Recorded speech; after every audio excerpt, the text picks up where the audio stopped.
Muy buenas para todos. Este es el trabajo final fase 6 de mantenimiento industrial. Los integrantes de este grupo son Daniel Lora Carriazo, Tania Jiménez Ávila, Luis Hernán Andrade, Ricardo Antonio Bendaño y este servidor Humberto Rebolledo. El grupo que pertenecemos es el 2071012 y nuestra tutora es Nidia Rincón. Muy bien. El programa de mantenimiento que se aplicó a la empresa Sermontet es sobre la reparación de una máquina de soldadura, ¿verdad? Esta es la ficha técnica de la máquina de soldadura. Nosotros cuando hicimos en la etapa inicial, buscamos una herramienta, una máquina que estuviera al alcance de nosotros. Entonces, afortunadamente un compañero trabajaba en una empresa donde tenía acceso a la máquina y pues en el caso mío también tengo acceso a máquinas de soldadura. Algo de conocimiento previo y eso fue bastante benéfico para poder hacer todo el proceso de manejo de conceptos, de fichas técnicas, de requerimientos, de accesorios y materiales para darle un buen enfoque a todo el programa de mantenimiento de este equipo. Aquí vemos en la ficha técnica que es una máquina de acero para trabajar acero al carbono, eh, que trabaja con corriente alterna, corriente continua, puede trabajar con diferentes tipos de transferencias, ¿verdad? Hay una pregunta que nos hacemos y es ¿cuándo se realiza un diagnóstico o cuáles son las funciones del equipo? ¿De qué forma puede fallar? ¿Qué causa que falle? ¿Qué sucede cuando falla? ¿Qué ocurre si falla? ¿Qué se puede hacer para prevenir el fallo? ¿Y qué sucede si no se puede prevenir el fallo? Normalmente estas son las preguntas que se debe hacerse para poder determinar cuáles son las fallas del equipo. Independientemente de qué tipo de equipo sea, si es un equipo industrial, si es un equipo de pronto no tan robusto, sino más pequeño, ¿verdad? Independientemente del tamaño o de la función del equipo, siempre se hacen las mismas preguntas, ¿verdad? De qué forma puede fallar, qué causa que falle, qué sucede cuando falla, y a partir de ahí sacamos un diagnóstico. En la matriz de fallas que nosotros hicimos, pues pudimos determinar ciertas fallas en el equipo que teníamos. Una de esas fallas son el sobrecalentamiento. Vamos a verlo más adelante también sobre el cambio, el dañado, el interruptor de la polaridad, de pronto la subida de amperaje, ¿verdad? Entonces vamos a ir determinando uno a uno en la matriz de fallas. En este caso, nos muestra sobrecalentamiento, modo de fallo permanente.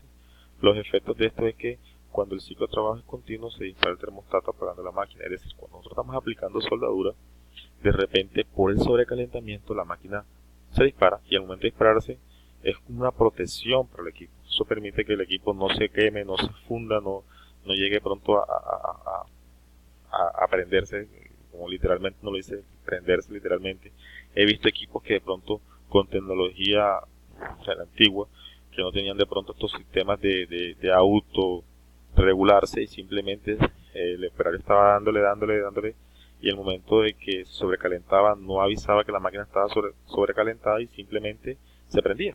Eso pasaba mucho con las máquinas de antes y hoy en día, pues afortunadamente para nosotros los consumidores, estas máquinas vienen con unos termostatos, ¿verdad? Que en el momento en que ellos sienten que están aumentando la temperatura simplemente se disparan y suspenden el proceso, es decir, no se puede aplicar más soldadura hasta que ella esté completamente apagada. Veamos a ver cuáles son las acciones de mejora o las causas, mejor dice, se presenta un diodo positivo con falta de continuidad generando que los otros tres diodos positivos trabajen más, es decir, al 100% producen un sobrecalentamiento. Normalmente estas máquinas tienen, o este tipo de máquinas que fue la que revisamos, tienen tres diodos positivos, tres diodos negativos, ¿verdad? De esos tres diodos positivos, había uno que estaba malo, no estaba dando continuidad. Al momento de colocarle el tester, ¿verdad? O el tester para poder medir continuidad simplemente mostraba que no había continuidad. Y después de colocarle para medir los amperajes tampoco me lo estaba midiendo, entonces simplemente nos dimos cuenta que ese diodo estaba malo. Acciones de mejora, cambiar el diodo obviamente. Al momento de cambiar el diodo la máquina nuevamente vuelve a funcionar. Eso fue lo que en el diagnóstico se dio. ¿Cuál es el costo del diodo? para esta máquina es de 250.000 pesos. Obviamente los diodos van a cambiar y van a variar dependiendo del tipo de máquina, dependiendo del tipo de amperaje al cual llega la máquina. Hay máquinas que llegan a un amperaje de 200 amperes, unas máquinas que llegan a 400, otras que llegan hasta 600. Dependiendo de la máquina, así va a ser lo robusto de ella y la capacidad de trabajo. Vamos a ver, por ejemplo, aquí el presupuesto. Un presupuesto de costos. En el tipo de fallas, por ejemplo, ya hablamos del sobrecalentamiento, pero había otras fallas como una falla en el interruptor de polaridad, en aumento del amperaje, calibración y ajuste. Estas fallas tienen un costo en la mano de obra. Por lo menos en sobrecalentamiento, 120.000, en interruptor de polaridad 150, ¿verdad? Aquí vemos una serie y una lista de costos de solamente la mano de obra.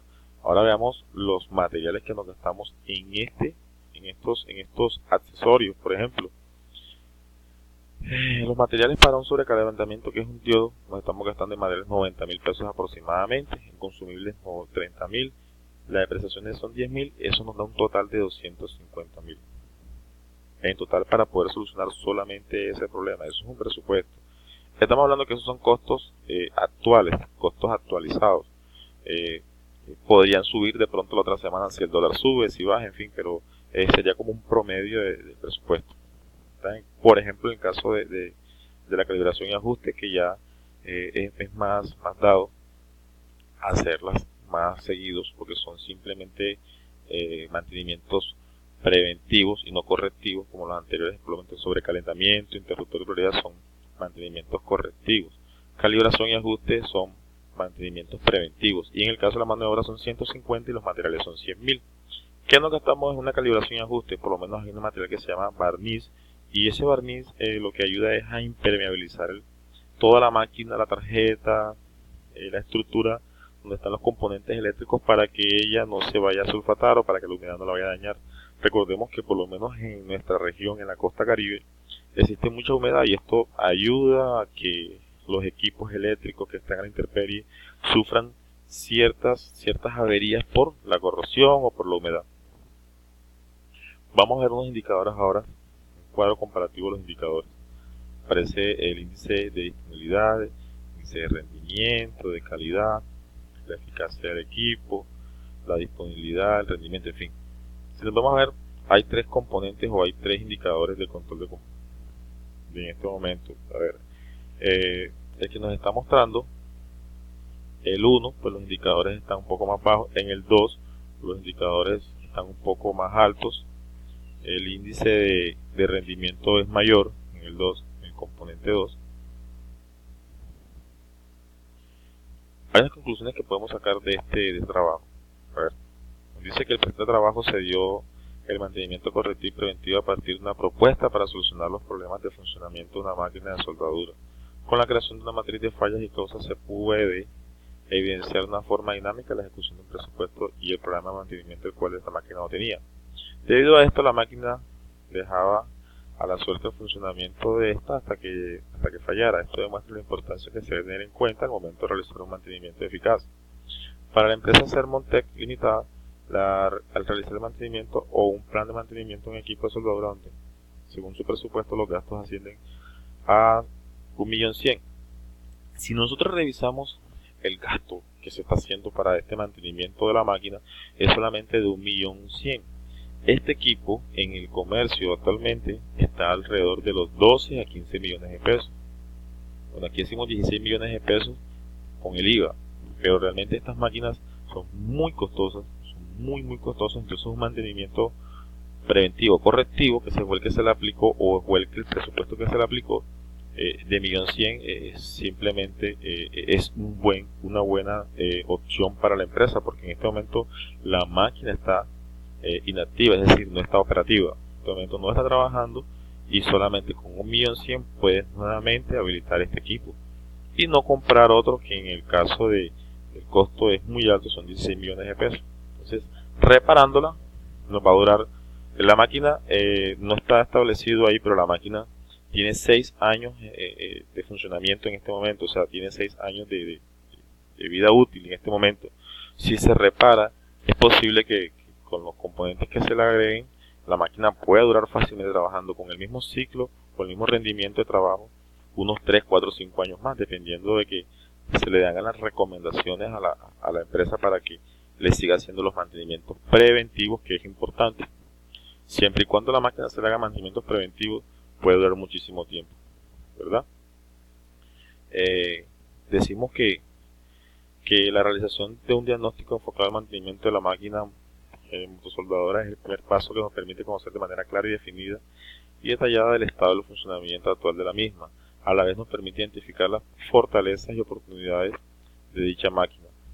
De las recomendaciones que nosotros pudimos hacer en general es que el trabajo en sí como tal, el curso como tal en general, nos sirvió para poder entender desde cero cómo se hace un diagnóstico o un plan de mantenimiento a un equipo, a una máquina, y cómo se le debe presentar a una empresa.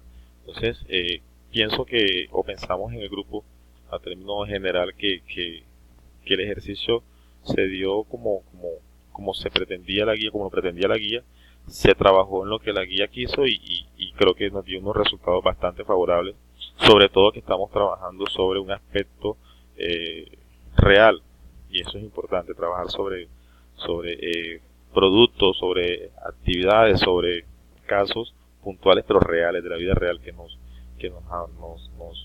competen a diario. Entonces, gracias por su atención, espero que la presentación cumpla con las expectativas. Muchas gracias.